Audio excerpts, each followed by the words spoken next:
Live from London, this is BBC News. Police in Australia say multiple people have been stabbed at a shopping centre in Sydney. These are live pictures. Police confirmed one person has been shot and hundreds have been evacuated from the building. President Biden issues a warning to Iran not to attack Israel in retaliation for last week's deadly strike on an Iranian diplomatic compound in Syria. Mr. President, to Iran in this moment. Don't. Here, Labour's Deputy Leader Angela Rayner says she will resign if she's found to have committed a crime. She's being investigated by police as to whether she broke electoral law.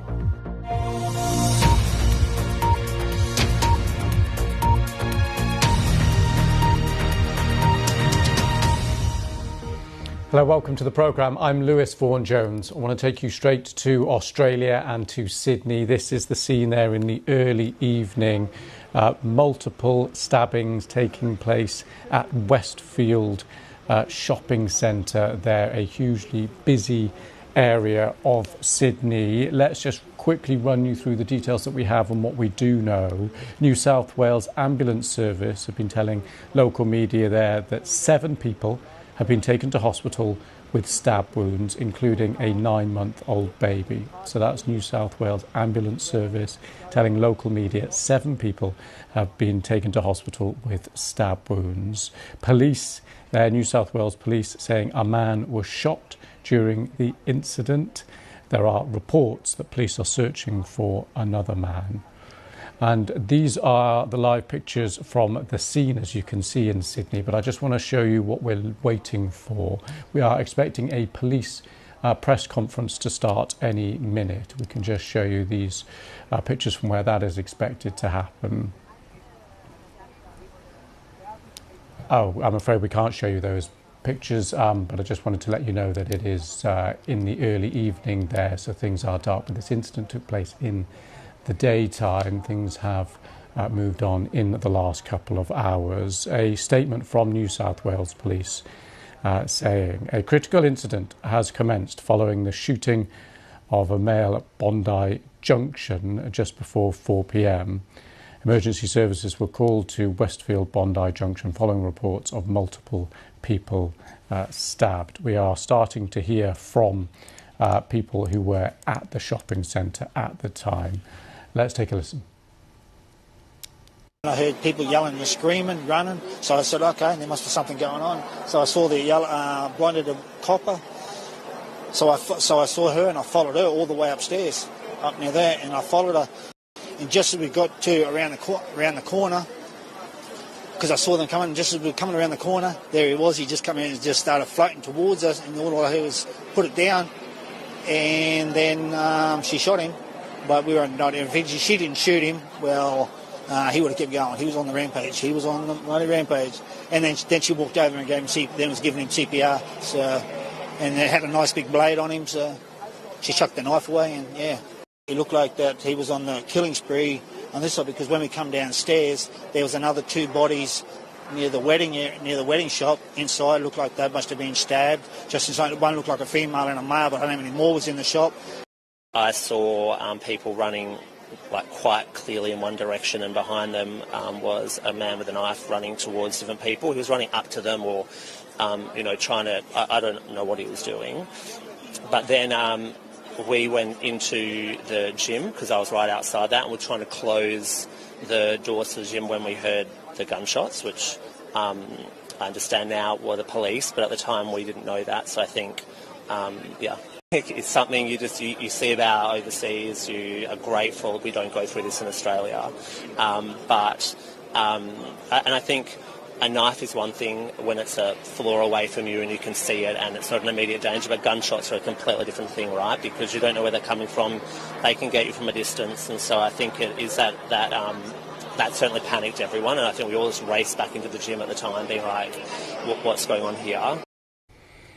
So we're starting to get a bit more of a picture of what happened inside the shopping centre there. We are waiting in the next few minutes at some point for a police press conference where we expect to get some more definitive details about what has happened. The microphones are set up and ready. We are just waiting for New South Wales Police to come in front of the cameras and give us that update. We don't have an exact timing on that, so we will bring that to you as soon as we get it.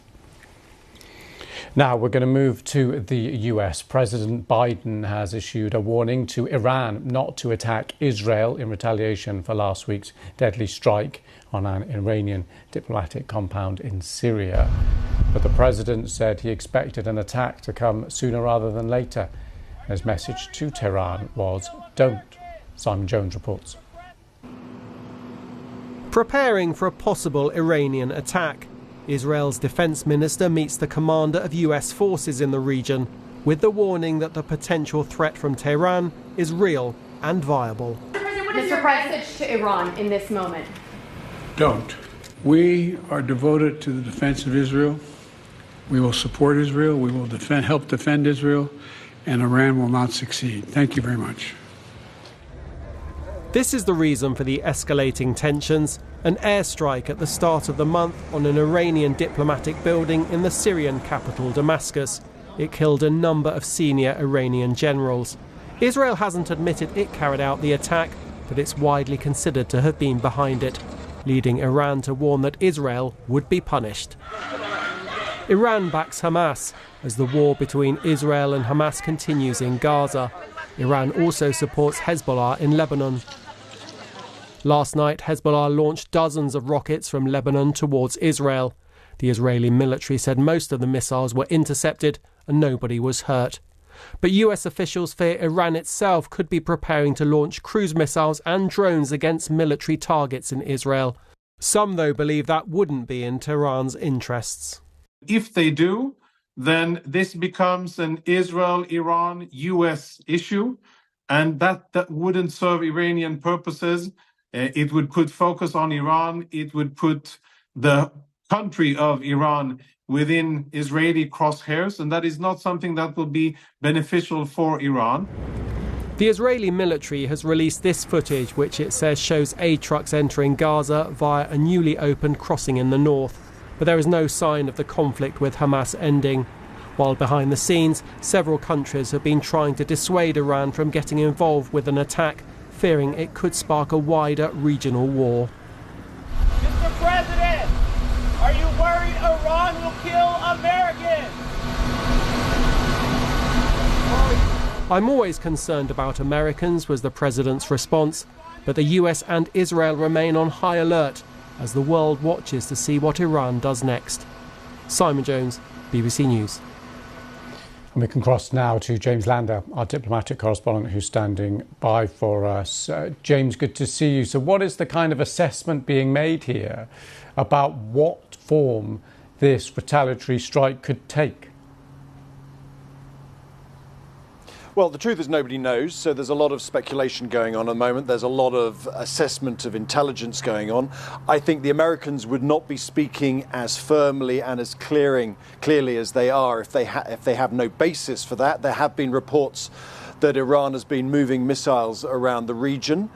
That said, the fact that the United States is speaking so publicly and so openly about the nature of the threat may also be the fact that it is part of its attempt to try to deter Iran by saying, look, we know what you're planning. We think this is what's happening, and we want to warn against doing this because of the potential risks of a deeper and wider conflict if Israel has to respond.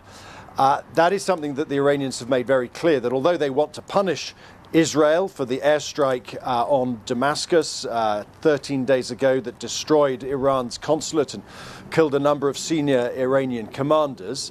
At the same time, Iran has also been making clear that it does not want the scope of this war to widen. So that's what's happening at the moment. People are trying to work out and try and second guess the thinking that's taking place in Tehran right now. And James, you spoke there about the calculations and of the US and allies in terms of the public statements. Privately, where you are and in Iran, what are the calculations that will be being made and assessed there?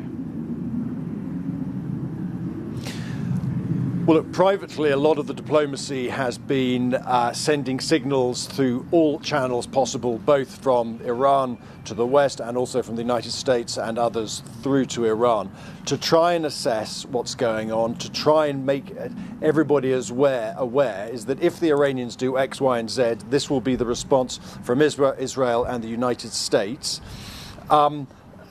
The calculus, though, has to be one for the Iranians at the moment, and it's a difficult choice they've got to make. On the one hand, Iran wants to make a show of force, to make a show of strength. The fact they say that there has been this destruction of their territory, their sovereignty, they say that this diplomatic mission in Damascus, the capital of Syria, they have said is the equivalent to attacking Iranian soil. Now that has raised some speculation that Iran might attack Israel from its soil. Now that would be rare, almost unprecedented. It would also be very escalatory. So there's been a lot of speculation instead that maybe Iran may use one of its armed militias, its proxy supporters in the region, perhaps Hezbollah in Lebanon or one of the other militias that are based in Iraq or Syria. Maybe they will be used to strike Israeli targets, military targets here in Israel. But all of that is being assessed at the moment. The head of Israel's army says that they have done an assessment. They believe that they are ready for any kind of threat. The Israeli War Cabinet met last night to assess the situation. There is a US senior commander here in Israel consulting with his counterparts so that the Americans and the Israelis can be on the same page for any kind of military response. And yet, outside here in Israel, the streets are relatively calm. There is no sense of any panic. So Israel is on alert, but it is still calm. James, thank you so much for that. We're going to speak now to Seema Shine, head of the Iran programme at the Institute for National Security Studies, a think tank in Israel. Thank you very much for coming on the programme. Thank you for inviting me. What's your assessment of the different options available to Iran here? So I've heard your correspondent, and I think very accurately he has said that there is a huge dilemma in Tehran, but it looks as if they have decided that this time, and it is also very interesting to follow the leader, the spiritual leader, Khamenei, talking about this issue, because he is the one who is committing Iran in the last 2 weeks, and specifically last day, to a retaliation. So it looks that there is a decision already has been made in Iran.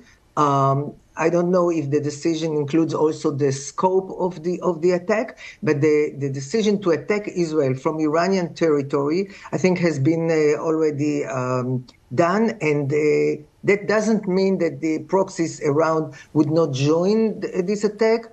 It might be simultaneous, it might be following. They are very much coordinating each other. We just had 3 days ago a visit of the foreign minister of Iran in all the capitals, in Beirut, in Damascus. He made the Houthis, he met them in Oman. So they are coordinating with their proxies, and it might be both. I don't think the option of Iran leaving the respond to other proxies without Iran itself is that, to me, doesn't seem to be the option that Iran wants to use. Okay. They have committed themselves to retaliate directly. Indeed. Seema, I just want to explain to you and to our viewers at home watching, on half of the screen here, we're seeing a live feed from Sydney.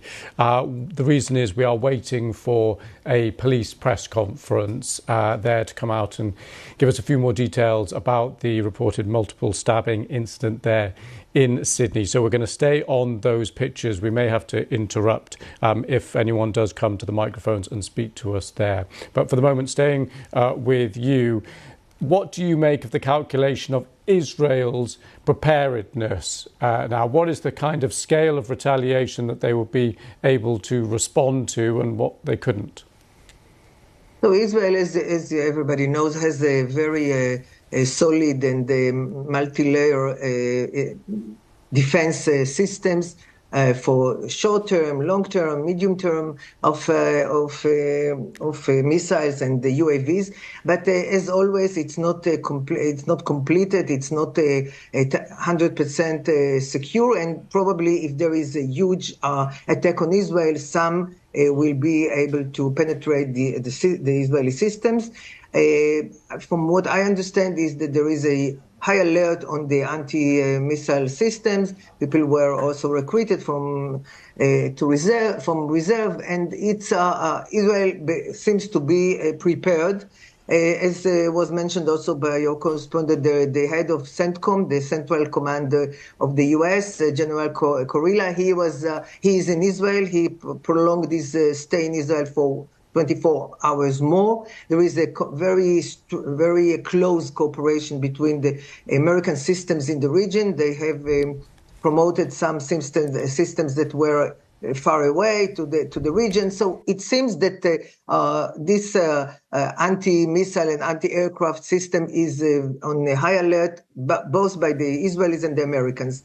The question will be as to what Israel will do after. The question will be what kind of attack it will be, whether there will be a lot of casualties, what will be the outcome of the attack. And the Israeli defense minister has committed to respond, but I believe that if we'll see a situation that there are no live casualties in soldiers or civilians, Israel will be more hesitant on how to respond. But one has to understand, and this is something that perhaps our listeners doesn't know, why Israel has done what it has done in Damascus.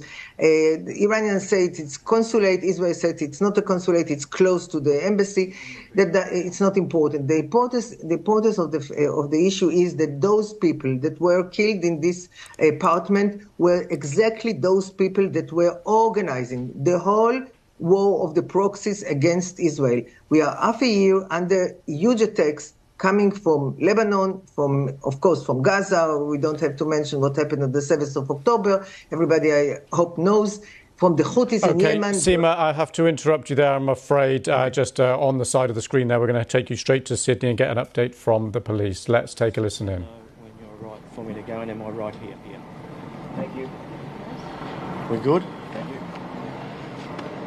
About 3:10 this afternoon, a male walked into Westfield at Bondi Junction. He left the centre very shortly after and returned about 3:20.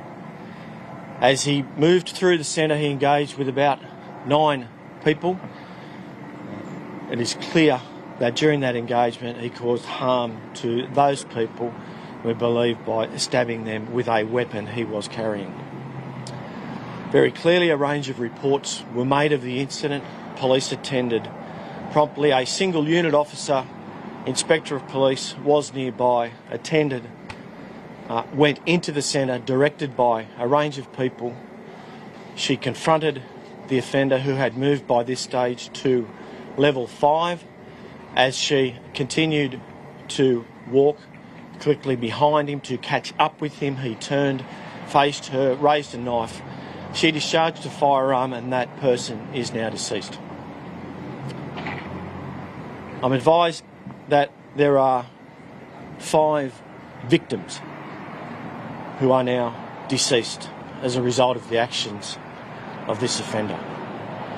There are more than several other people who have been conveyed to hospital. A number of those are in serious and or critical conditions at this stage, and I do not have further information in relation to descriptions of those people. I know one of them is a small child. As is the case in these incidents, a critical incident has been declared, and investigations in relation to the matter have commenced and are continuing, both at the scene and a number of hospitals in the nearby area. From preliminary inquiries, it would appear that this person has acted alone. I am content that there is no continuing threat. Police, as I've said, have commenced investigations into the matter, which will continue through the evening. As I have said, I do not have details of victims who have been killed by this individual, nor those who have been conveyed to hospital for treatment. So I cannot provide you further information in relation to them, only to say that very clearly our hearts go out to all of them, as they do to anyone touched by this terrible incident this afternoon.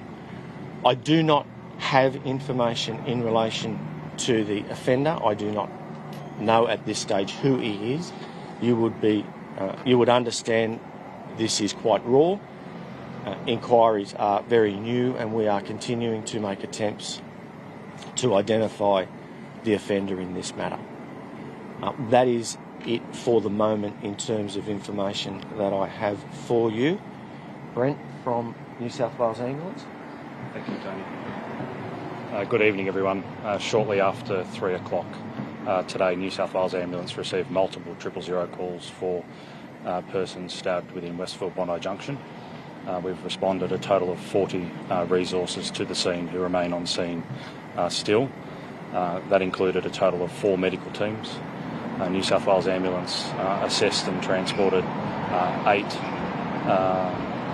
patients to various facilities, hospital facilities across Sydney, and assessed a total of 6 patients who have been deemed deceased on scene. Thank you. Questions? I'm sorry, I didn't catch that. There's nothing that we are aware of at the scene that would indicate any motive or any ideology. So are you ruling out terrorism at this stage? We're not ruling anything out. You said he went into the centre when Wayne came back. Yes. What went on there? Do you know where he went? We do not know. What I do know is that he did enter the centre at 3 o'clock. He left for a short period, returned at 3:20. And what is that weapon when it's a knife? A knife of some description. I don't have those particulars. What's the period of time between when these attacks were first reported and when the situation was brought up? This all happened very, very quickly. The officer was in the near vicinity, attended on her own, was guided to the location of the offender by people who were in the centre, and she took the actions that she did, saving a range of people's lives. Did I hear you correctly before you said she was an inspector? An inspector, that's right. So a very senior police officer. A senior police officer. And how is she now? Alone? She was on her own. And how long between when she arrived on scene till she had that? She engaged immediately on her arrival to the scene. Was you say that shouting anything, or was there any force of pretty much shouting? I don't have any indication of any motivation coming from the scene at all. You must appreciate things are very, very raw at this stage, and we are in the very early stages of investigations. Tony, we know there's one baby that has been stabbed. Of the 5 dead or the others injured, do you know if the remainder are adults, or are there any other children? I don't have that detail at the moment, I'm sorry. Have you ever seen anything like this in your area? This is a really difficult circumstance. No. It's a very big crime scene here. What's the police investigation going to be like over the next couple of days? Lengthy and precise. There were reports of people still hiding in stores. What's the process now in terms of checking? We are working through the crime scene to retain control, and you would understand that, first and foremost, this is about dealing with this terrible situation, making sure that all people are safe, and then working through and returning to normalcy. How do you know that he was in the centre and came back? Is that from CCTV, or do you interact with someone? No, from monitoring of CCTV. Ladies and gents, I'm sorry, it's really difficult at this very early stage to give more information. I'll be briefing our executive shortly, and I understand that there will be further briefings later. A number of witnesses jumped in and tried to assist some of the victims. What do you have to say to some of those people who tried to help? I'm not sure of the detail, but there are obviously people who become very brave in circumstances. Thanks, everybody. Thank you very much. Can you just tell us your counter-terrorism? That was the only Thank you very much. We can't say yet. It's so early. I mean, nothing's ruled out. So that's the first briefing we've had from police there in Sydney, giving us an outline of the chronology of events. Let's just recap there, take us through exactly what we know and what we don't know about what happened at this incident. It started at about 3:10 in the afternoon there in that shopping centre, Westfield in Sydney.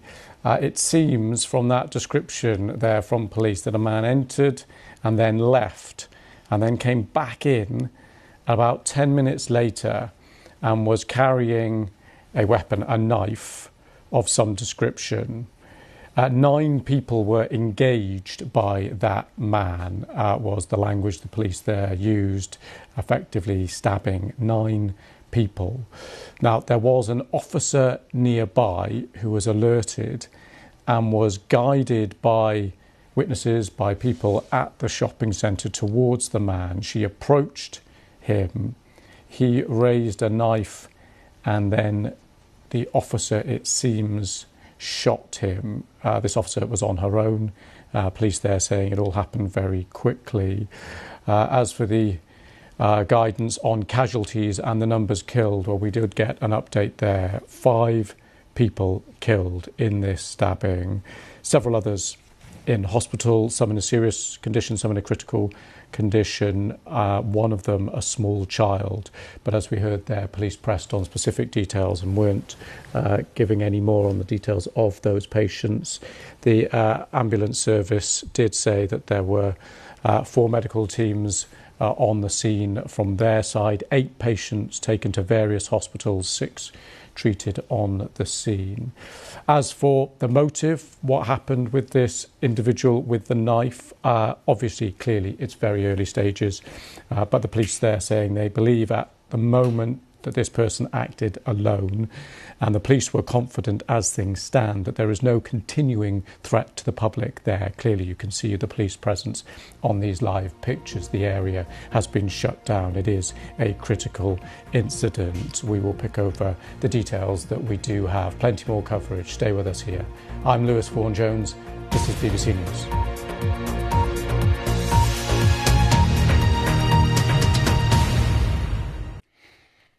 Hello there. On the satellite picture, we can see an area of thunderstorms affecting Bolivia at the moment, and those storms are forecast to move their way southeastwards. We'll see them popping across the border into Paraguay and running into southern regions of Brazil, the far north of Argentina too.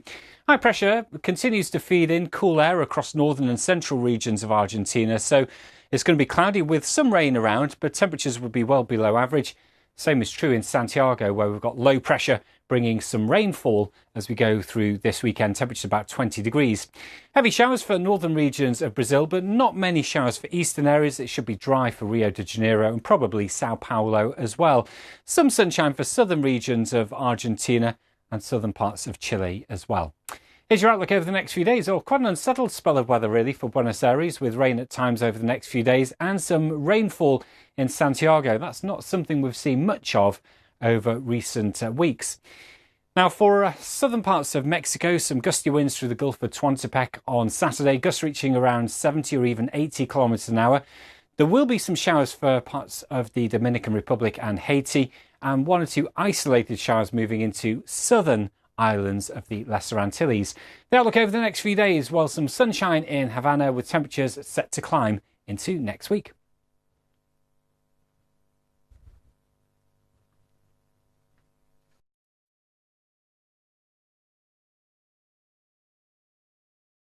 Hello, I'm Katya Adler.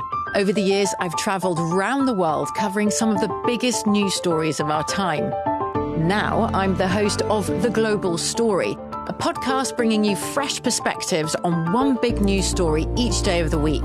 Every episode, I sit with a smart and savvy BBC colleague talking about what's happening, why, and what it all means. That's The Global Story. Listen wherever you get your BBC podcasts.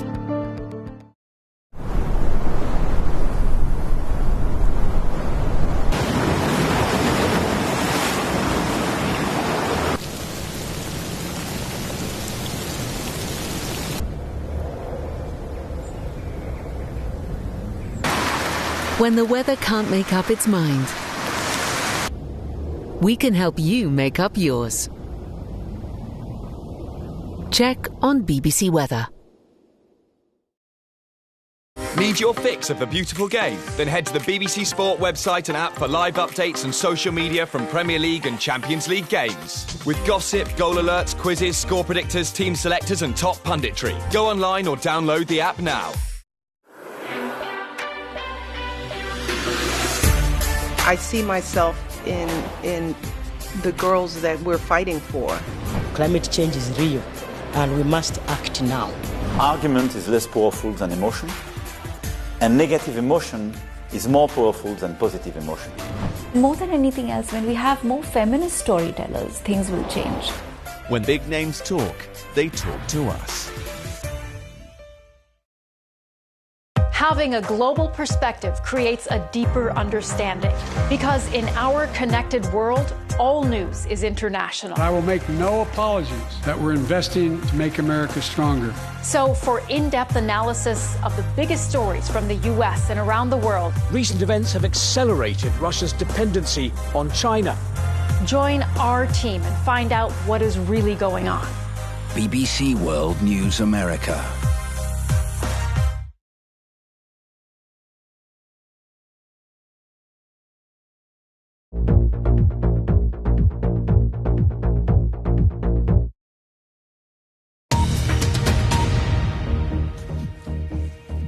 This is BBC News, the headlines. At least 5 people are dead in Sydney after a man stabs multiple people in a busy shopping centre. It would appear that this person has acted alone. I am content that there is no continuing threat. And this is the scene live outside the shopping centre. It is still locked down. Police there, as you can see, still outside. Multiple people are in hospital, including a young child. Also coming up, President